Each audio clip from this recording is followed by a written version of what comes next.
It all began on a quiet Tuesday morning inside the glass-walled conference room that overlooked downtown Kansas City.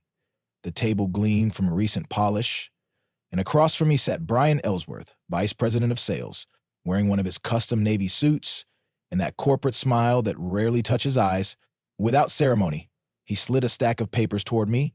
"We need hungrier talent, people who are ready to chase bigger numbers," he said, sounding like he was reciting from a business podcast. "The company is going in a new direction." That was his way of letting me go. My name's Darren McCabe. I'm 46 years old, and for the past 9 years, I've served as a senior account executive at Triana Corporation. Based here in Kansas City, Missouri, Triana was once a mid-sized financial services firm, one that I'd helped grow into a national player. When I started, the company had modest ambitions, but through nearly a decade of tireless travel, working weekends, missing birthdays, and forging real relationships, I built a client base that contributed nearly 40% of Triana's total revenue. And I didn't do it with shortcuts. There were no lucky breaks or viral campaigns. It was trust. It was consistency. It was always picking up the phone, even when it rang at 9 p.m. on a Saturday. I didn't sell products. I sold reassurance. Clients signed with Triana because of me, not because of some clever marketing or a sleek office downtown. That mattered, or so I thought. I didn't argue with Brian. I didn't raise my voice or ask for explanations. I simply nodded, stood up, and offered a quiet thank you for the opportunity. There was no point in fighting a decision that had clearly been made long ago. The signs had been there for months. 6 months earlier, Brian had joined the company, brought in by Everett Stanton, the CEO, to inject what they called new energy into the sales division. From the start, Brian was different. He came from a tech background full of fast-moving startup culture and jargon-heavy strategy decks. He never once joined me on a client call. Instead, he favored analytics, funnels, and disruptive methodologies. He believed in replacing seasoned account managers with younger, aggressive hires straight out of MBA programs. He called it evolution. I called it a slow erosion of everything that had made Triana trustworthy. 3 weeks after his arrival, he implemented a new commission structure. The change slashed my earnings by 20%, even though my client numbers hadn't dipped. That was the first real red flag. After that, things happened in small increments, enough to raise suspicion, never quite enough to complain. My desk was relocated temporarily during renovations and never returned to its original space. My name quietly disappeared from leadership meeting invites. Even my work computer was being serviced at odd times, once during lunch, without any explanation. There was a growing sense that I was being pushed out even if no one would say it aloud. Still, I stayed professional. I kept producing. I hit my quarterly numbers. I nurtured existing accounts and even salvaged a major deal that had almost gone to a competitor, but in the end, none of it mattered. That morning, I packed nearly a decade of my life into a single cardboard box. Photos of my kids, the coffee mug my daughter had painted in 2nd grade, and a private folder of client contacts that I had maintained separately, as a habit, not to undermine the company, but because I believed in relationships over rigid CRMs. As I left the building, I didn't feel rage. I felt clarity. Like someone had finally turned on the lights in a room I hadn't realized was dark. Looking back, the signs weren't just subtle, they were deliberate. Carefully orchestrated moves masked as routine company adjustments. It was death by 1,000 cuts, and I hadn't seen it clearly until now. It started with that commission restructuring. Brian called it a realignment incentive model, a term so hollow it echoed when he said it. The effect was immediate and personal. My commission rate dropped by 20%. No conversation, no rationale beyond some vague comment about creating parity among teams. I still exceeded my targets. My clients were still renewing, expanding, and referring, but apparently that wasn't enough. In Brian's world, loyalty and consistency were old ideas. He wanted hunters, not farmers. Next came the office shift. I'd had the same glass-walled cubicle for 7 years, just down the hall from the executive suite. One Monday morning, I arrived to find my belongings boxed and moved to a cramped corner near the copy machine. Temporary while we're reconfiguring the floor plan, HR said. 2 months later, I was still there, surrounded by interns and forgotten paperwork. Meetings followed the same pattern. I stopped receiving invites to sales leadership briefings. At first, I assumed it was an oversight.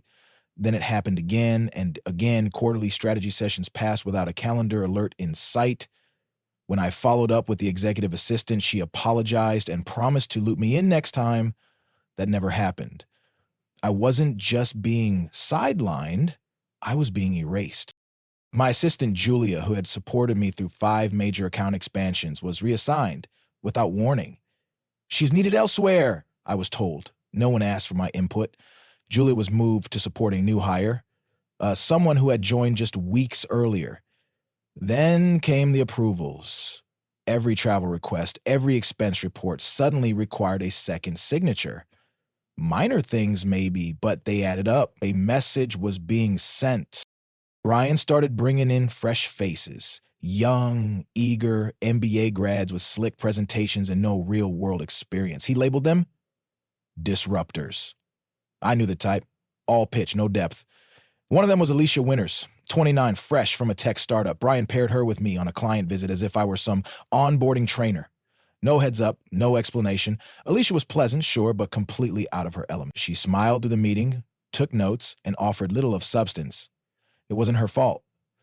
It was the setup. My client, Travis Hicks, noticed immediately. That night, he texted, "Who's the new girl? Are you training your replacement?" I tried to laugh it off with a vague reply, "Just growing the team."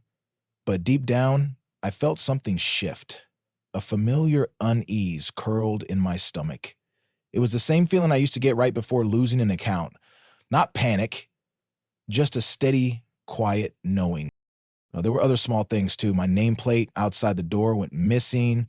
A routine IT update logged me out of several key systems, and I had to reselect access. Suddenly, the basic data I used daily was being centralized and restricted. Even the company newsletter stopped mentioning my name under major client wins, despite my leading the deals.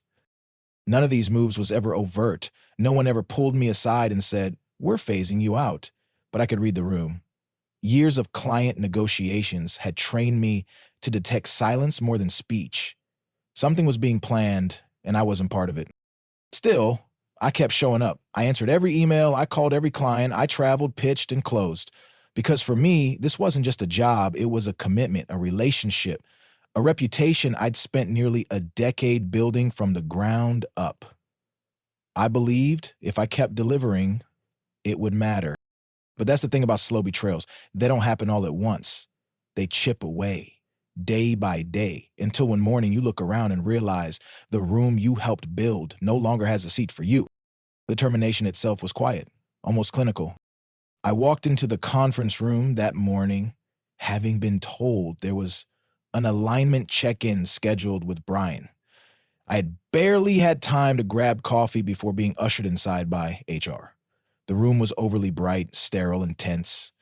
On the table sat a manila folder, closed, but clearly waiting for me. Brian didn't even try to build up to it. He gave a short preamble about company vision, market pressures, and the need to remain agile in a competitive environment. Then came the words, "We've decided to part ways." I didn't flinch, not because it didn't hurt. Of course it did. But because I had been emotionally preparing for weeks. I opened the folder. Inside were standard documents, a termination letter, a final paycheck notice, and an NDA reminder. "We're offering a standard severance package," Brian said, avoiding eye contact. 2 months pay, continuation of benefits, and outplacement services if you're interested. He made it sound like a favor. I sat in silence for a moment, rereading the top paragraph. Then I smiled. Not out of sarcasm, but something quieter, more self-contained. I reached for the pen on the table, signed where they indicated, and slid it back toward him. "Thank you," I said. My voice was steady. "I've appreciated the years I spent here." Brian nodded, relieved the conversation had ended without conflict. He mumbled something about timing and transitions, but I wasn't listening anymore. I stood, shook his hand, and walked out. The hallway felt longer than usual as I made my way back to my desk. Colleagues looked up and then quickly back down, as if unsure how to interpret my presence. I grabbed the cardboard box HR had provided and began filling it, one photo at a time. My daughter's painted coffee mug, a framed picture from a team retreat in Denver, a stack of notebooks I'd filled with client notes, ideas, and relationship histories. In that folder, it was a personal habit of mine, keeping a separate log of my most valuable client contacts. Not to undermine the company, but because those names, those relationships represented more than data in a CRM. They were built on trust, on years of late-night calls, emergency requests, dinners that turned into negotiations, and quiet moments of reassurance during market chaos. Valerie from accounting passed by and paused. "Need help with that?" she asked kindly. "No, I've got it," I said. She looked confused. "You're moving offices." I'm like that. In the elevator, I found myself next to Everett Stanton, the CEO. He barely acknowledged me, buried in a long email chain on his phone. I thought about saying something, one final note, a quiet warning, but I stayed silent. He had no idea what Brian had just done. Or maybe he did. Either way, he would find out soon enough. As I walked to the parking garage, the cold wind hit me square in the chest. I took a deep breath. There was no bitterness, no dramatic realization, just a strange calm, the kind that comes when a long dormant truth finally surfaces. This company, Triana, was never really mine. I'd helped build it, yes, but I didn't own it. Not even a piece. Placed the box gently in the passenger seat of my car, started the engine, and drove home. No radio, no calls, just the sound of tires on pavement and the quiet clarity of knowing that something had ended and something else was about to begin. I got home just as the sun was beginning to dip behind the rooftops. The house was quiet. Rebecca was out of town staying with her sister in Denver to help with the new baby. For once, I was thankful for the silence. I needed it. I walked into the kitchen and placed a cardboard box on the counter like it was a fragile artifact. I stared at it for a while, then opened the cabinet and poured myself 2 fingers of bourbon. I didn't normally drink this early in the evening, but it felt earned. Not as a celebration. This wasn't that. It was more of a marker, a pause between chapters. My personal phone buzzed. It was Travis Hicks, my biggest client, the one whose renewal was due next week. His text was casual. "Dinner reservations confirmed for Thursday. Looking forward to it." He didn't know yet. No one did. As far as my clients were concerned, I was still the steady hand managing their accounts, the guy they trusted with multi-million-dollar decisions. I set the phone down, untouched. Outside the kitchen window, the Kent City skyline faded in the twilight. I stood there for a long time, drink in hand, trying to make sense of everything. Not with anger or fear, just with a sense of awareness. After 9 years of building something I thought was stable, it had all been stripped away in a 20-minute meeting. I thought about the long nights, the early flights, the client dinners that replaced family birthdays. I remembered missing our son's baseball games, our daughter's school recitals, always with the same excuse. It's just one more trip, just one more meeting. I promised them it would be worth it someday. And in a way, it had been. We had a nice house, savings, college funds. But what did it cost? Not just missed time, but missed presence. And now, the one thing I had sacrificed so much for, a career built on loyalty and delivery, had been dismissed with a scripted explanation about strategic direction. I looked at the phone again. That text from Travis, he represented $1,700,000, 0 cents in annual business, and more than that, almost a decade of mutual trust. He wasn't just a client. He was a relationship. And Brian, in his blind pursuit of disruption, had just severed that tie without understanding what it meant. What did any of it mean? I picked up my drink again, savoring the heat as it moved down my throat, and for the first time in years, I didn't feel the pressure to check email or plan for the next day's calls. There were no projections to review, no morning flight to prepare for, just space-wide, unfamiliar, and brimming with possibility. Whatever came next, I knew one thing for certain. I wasn't done. The bourbon softened the edge of the day, but clarity came sharper than ever. I placed the glass down, walked into my home office, and opened the drawer where I kept all my important documents. My employment contract was in a blue folder, marked with a post-it note from the day I'd signed it. I hadn't looked at it in years. I flipped through the pages carefully, reading the clauses not as an employee this time, but as a free agent. There it was, buried halfway down the 5th page, a non-compete clause. 1 year. It applied only in the case of voluntary departure. But I hadn't left willingly. I had been terminated, which changed everything. The clause no longer restricted me from contacting clients. There was no legal wall keeping me from continuing the relationships I'd built, the very relationships that made Triana profitable, that made Brian look competent in quarterly reports. And now, those relationships were mine to take if I chose to. I closed the folder and stared at it for a long moment. Then I opened my laptop. My personal phone buzzed again. Another message from Travis, confirming Thursday's dinner and asking if I wanted to meet earlier. I didn't respond right away. I needed to be sure of my next steps, not just emotionally, but strategically. I wasn't going to lash out or act on anger. I wasn't going to call Everett or Brian or send some dramatic email. Instead, I made a list. 3 names. Not because they were the most valuable clients, but because they were the ones with whom I had built the deepest trust. The ones who would understand the message behind a quiet phone call. Travis Hicks, James Henderson, Peter Carlton. Together, they represented nearly $3,200,000, 0 cents in annual revenue. More than that, they were decision makers, industry veterans, and personal friends. I wouldn't try to convince them of anything that wasn't necessary. They already knew how I worked. They knew I answered calls on Sundays, sent proposals at midnight, and remembered their kids' birthdays. My value to them wasn't transactional, it was proven. My work phone, the company-issued one, sat idle in the box near the kitchen, powered off, useless now. But my personal phone held everything that mattered. Every dinner reservation, every direct line to a CEO, every casual message that turned into a business lead. That night, I sat on the back porch with my laptop, cross-referencing contacts, reviewing renewal dates and noting contract windows. Almost all of my key accounts had upcoming renewal cycles within the next 30 days. That was a gift. A window of opportunity opened, not by me, but by the careless timing of Brian's decision. I wouldn't waste it. But I also wouldn't rush. I didn't want revenge. I wanted resolution, precision, respect. I closed the laptop around midnight. The house was still quiet.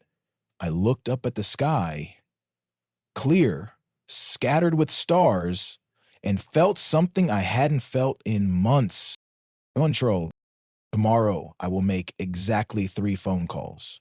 I wouldn't make promises. I wouldn't pitch anything. I would simply inform the people who trusted me most that I was no longer with Triana, and that the choice from here on out was entirely theirs. The next morning, I didn't rush. I made coffee, ate breakfast without a laptop nearby, and sat on the porch as the sun slowly rose above the rooftops. No calendar alerts, no emails marked urgent, just a list of 3 names on a yellow notepad. At 9:00 a.m., I made the first call. "Travis," I said as he answered, "just wanted to reach out personally. As of yesterday, I'm no longer with Triana." There was a pause on the other end, and then, "What happened?" Otherwise, I wasn't given a detailed reason, but it was their decision. "You may be contacted by someone from their team soon, maybe Alicia Winters, possibly Brian Ellsworth." I heard the irritation in his voice. "The girl from the last call, she doesn't even know our operating model." "I can't speak to their internal choices," I said evenly. "I just thought you should hear it from me." Another pause. Then, "Thanks for the heads up, Darren. We'll talk soon." The second call went to James Henderson. Same tone, same honesty. No pitch, no bitterness, just a clear message. He responded with calm professionalism, but I could tell the wheels were already turning. Peter Carlton was the third. His reaction was more blunt. "Unbelievable," he said flatly. "You were the only reason we stuck around during the merger last year. Let me think about next steps." By noon, my phone was buzzing nonstop. Word had spread. This industry was small, too small to keep secrets. When one major client finds out, Their longtime account lead is gone. The others follow fast. At 2:00 p.m., Everett Stanton called. I let it go to voicemail. Darren, he said, sounding anxious, we need to talk about your transition. Several clients have reached out. Please, call me back as soon as possible. I didn't return the call. There was nothing more to say. Instead, I drove downtown to meet with Lawrence Finch, a friend and employment lawyer. 3 years ago, I'd helped his son-in-law secure a business loan for a restaurant. He still owed me one. He reviewed my termination papers, including the non-compete. They don't have a leg to stand on, he said confidently. You were fired. That releases you. But prepare for them to try intimidation tactics. They'll go after your clients, scare them with legal letters, maybe suggest you took proprietary data. I haven't, I replied.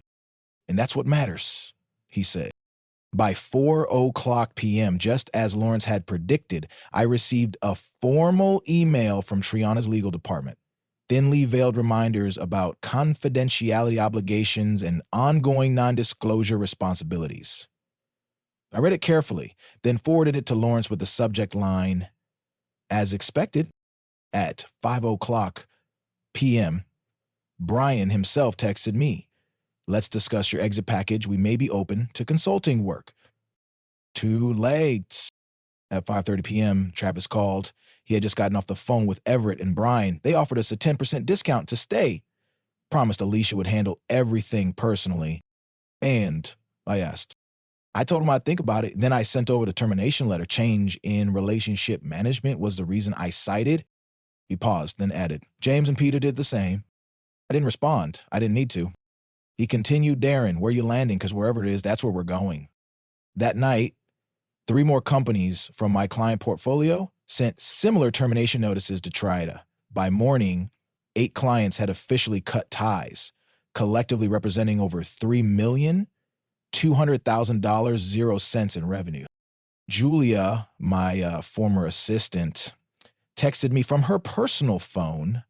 Complete chaos here. Brian is scrambling, trying to blame you for tampering. The board is demanding answers. At 11:00 a.m., my phone rang again. The caller ID showed a name I didn't recognize. Darren McCabe, I answered. Michael Grantley here, Grantley & Company. I hear you're available, and I hear clients are following you. I'd like to talk. The voice on the other end of the line was calm, confident, like someone who didn't need to convince me of anything. This is Michael Grantley, he said. We've met once, briefly, at a conference in Dallas a few years back. You were presenting on client retention strategies. You made an impression. I remembered him now. The founder of Grantley & Company, a smaller but well-respected competitor in our space. Boutique, high-touch, relationship-driven. The kind of firm that did things the way I used to, before the spreadsheets and buzzwords took over. I've heard what's happening at Triana, he continued. More importantly, I've heard what your clients are doing. That's not something we see every day. I didn't say anything at first. I wasn't interested in puffery or praise, but I was listening. We'd like to bring you on board, he said. Senior vice president with full autonomy over your portfolio, 6-figure signing bonus, profit sharing, and a seat on the executive committee. You won't just be managing business, you'll be shaping it. I leaned back in my chair. No interview, no back and forth. He knew my work spoke for itself, and he knew the value I carried wasn't theoretical. It was already moving the market. When would you want me to start? I asked. How's tomorrow sound? I accepted. Not out of desperation, but because for the first time in years, someone didn't need to be convinced of what I was worth. They already knew. That afternoon, Brian texted again. Board approved a retention package, full salary for 6 months, plus stock options. Help us with account transitions? I didn't reply. There was no price they could offer that would undo the last week. No compensation that could rewrite 9 years of being undervalued. Slowly erased, then finally discarded. I had been loyal to a company that saw relationships as liabilities, not assets.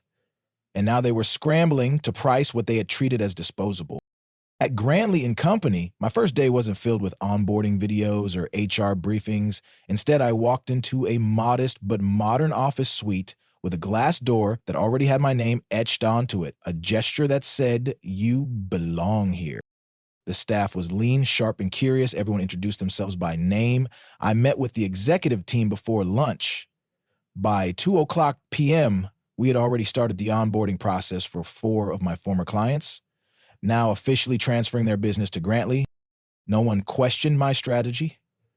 No one asked me to prove the value of personal service or relationship equity. They just listened and acted.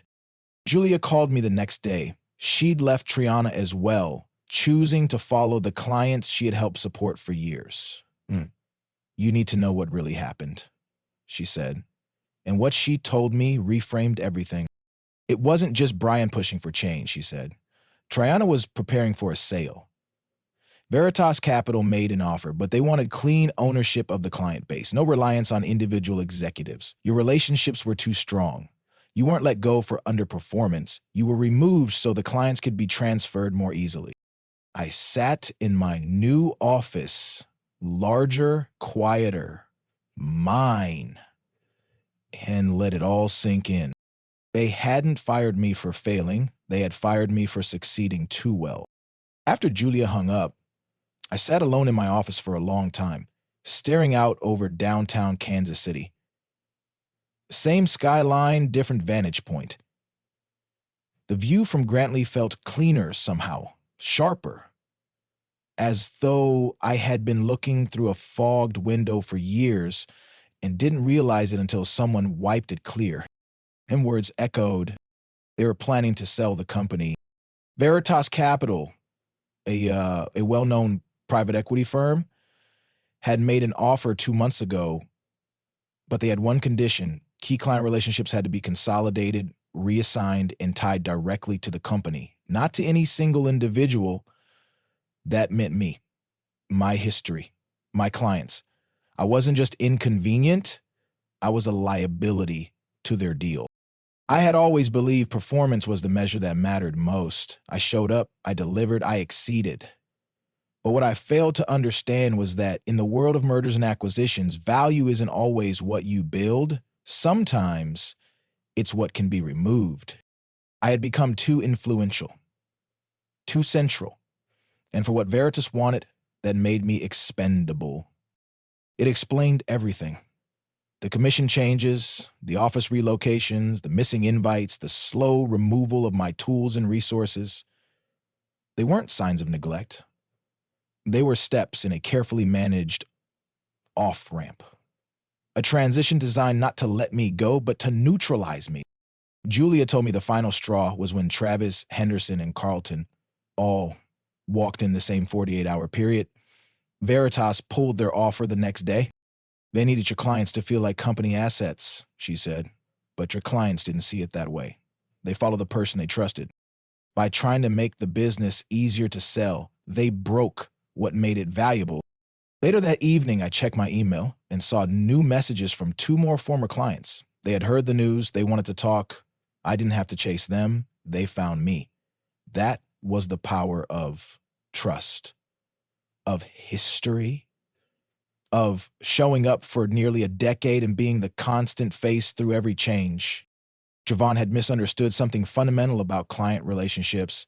They don't belong to logos or buildings or leadership titles. They belong to people, to individuals who answer the phone when no one else does, to the person who remembers your daughter's graduation or that you like your steak medium rare. You can't systematize that. You can't replicate it with a new hire and a fitted blazer. That week, 6 more clients reached out to initiate transfer discussions. They didn't ask for presentations or credentials. They just wanted to know, are you available? And Travin's stock dropped 12% in 5 days. Their leadership team called emergency meetings. Everett tried again to reach out, this time with a personal message. "Let's meet, just you and me, no lawyers." I didn't respond, because now I saw the full picture. I hadn't been betrayed by one VP or pushed out by a bad quarter. I had been quietly sacrificed to smooth out a spreadsheet, not because I failed, but because I had succeeded in a way they couldn't control. 3 weeks into my new role at Grantley & Company, I received an invitation to speak at the Midwest Financial Services Conference, a regional gathering of executives, advisors, and decision-makers across the industry. The topic, building client loyalty in a transactional market. The irony wasn't lost on me. I accepted the invitation not for validation or applause, but because I knew who would be in that audience.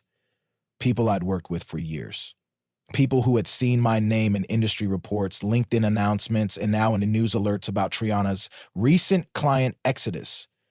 And most importantly, Everett and several members of Triana's board never missed that event.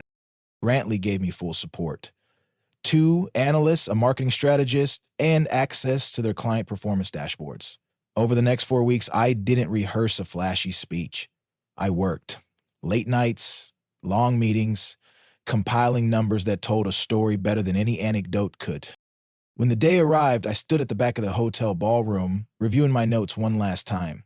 I saw Everett near the coffee station, huddled with 2 familiar board members. His posture stiffened when he spotted me. I gave a polite nod, then walked toward the stage. The panel began with the usual talking points: market volatility, digital adoption, and Gen Z investment behavior. When it was my turn, I kept it simple. In an age where automation is everywhere, I began, the rarest currency is personal accountability. I didn't name names. I didn't need to. I shared the outcomes not as an attack, but as evidence. Several of my former clients had followed me to Grantley within weeks of my departure. And while some in the industry assumed the moves were emotional or symbolic, the data told a different story. In just 60 days, those clients saw a dramatic improvement in their experience. The average response time to service requests had fallen by more than half. Implementation costs dropped by nearly a third, and satisfaction scores, collected independently, had risen by more than 20 points. These weren't theoretical advantages. They were practical, measurable results, the kind of outcomes that only happen when service is personal, consistent, and prioritized. I didn't name companies. I didn't speak with bitterness. I let the numbers speak for themselves. During the Q&A, a young analyst raised the obvious question, and isn't what happened with you and your former firm exactly why some companies hesitate to give account managers too much autonomy? The room fell silent. I let the quiet linger. That's fair, I said, but consider the alternative. I paused, making deliberate eye contact with Everett, who sat still as stone. My former company didn't lose clients because I took them. They lost them because they failed to understand what those clients actually valued. No one followed me out of loyalty alone. They followed because their needs were better met through my approach to service, an approach that no longer fit that company's direction. I ended with this. Every business has the right to change strategy, but every client also has the right to decide whether that strategy still serves them. And in our industry, the market is brutally efficient at answering that question. After the panel, 3 former Triana clients approached me with warm handshakes and quiet congratulations.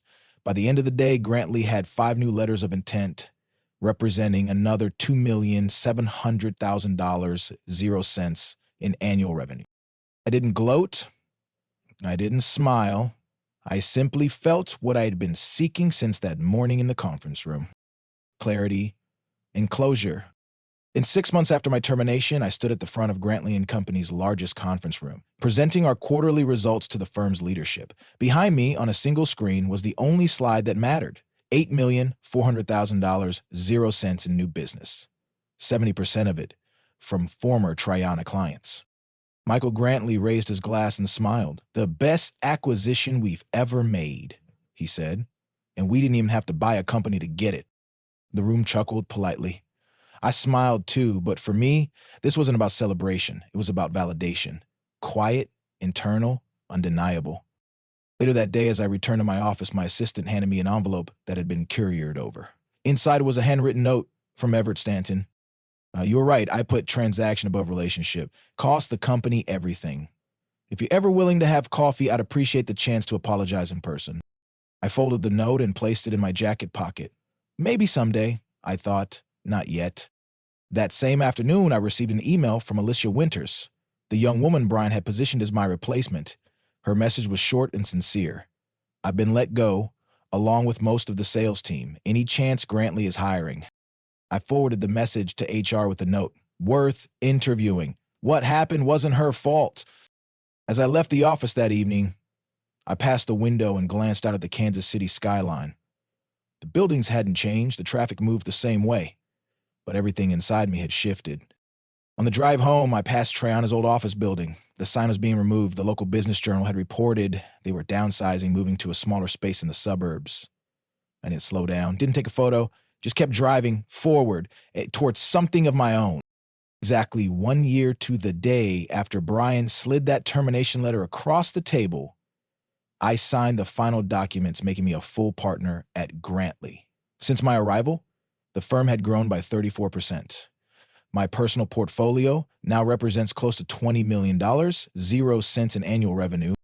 Rebecca walked into my office just as I finished signing. She handed me a coffee, glanced at the paperwork, and said, "So, it's official?" "Signed and sealed," I replied. She studied my face.